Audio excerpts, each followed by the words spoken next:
ఉంటాయి, కాల్షియం ఉంటుంది, విటమిన్స్ ఉంటాయి, ఐరన్ ఉంటుంది. సో ఈ విటమిన్స్ ఐరన్ అన్నీ కూడా మనం ట్యాబ్లెట్స్ వేసుకుంటే విటమిన్ ట్యాబ్లెట్స్ వేసుకుంటాం, vitamin tablets, vitamin C tablets, D tablets, tablets వేసుకుంటా ఇంట్లోనే మనకు పోషకాహారాలు చాలా కూడా ఉంటాయి. బాగా చాలా మంది తినాలి ఖచ్చితంగా. బిడ్డకు చాలా ఎంతో ఆరోగ్యం. సో అందరూ కూడా దీన్ని వేస్ట్ చేయొద్దు. ఇంకా ఇది కూడా పిల్లల కోసమే స్పెషల్గా దీన్ని ప్రొవైడ్ చేసిన మన కోసం, శాంపిల్ కోసం.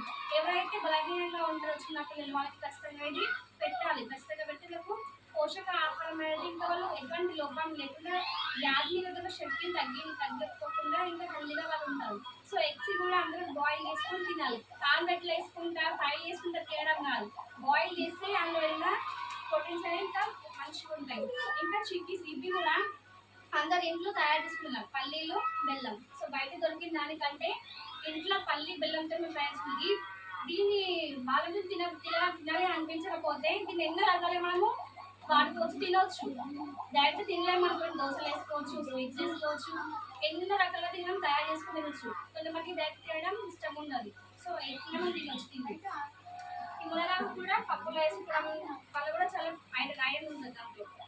ఇవి బాలంకరం లడ్లు, నెయ్యి కానీ ఇంకా కొంచెం ఆయిల్ కానీ బెల్లం కానీ కలుపుకొని లడ్డు పెట్టుకునే వల్ల ఐరన్ అనేది కాల్షియం బ్లడ్ అనేది పెరుగుతుంది. సో ఈ చికెన్ వల్ల పల్లి పట్టి ద్వారానేమో రక్తం ఎక్కువ అవుతుంది. పల్లి పట్టి, బెల్లము, నువ్వులు తినడం వల్ల కాల్షియం పెరుగుతూ ఉంటుంది. ఇవన్నీ కూడా గర్భిణీ స్త్రీలకు ఎంతో పౌష్టిక ఆహారాలు. గర్భవతి ఉన్నప్పటి నుంచి బుధవారం తర్వాత కూడా తీసుకోవడం మూలంగా వాళ్ళకి ఎంతైనా హెల్దీగా, తల్లికి హెల్దీ ఉంటుంది, ప్లస్ బిడ్డకి కూడా హెల్దీగానే ఉంటుంది.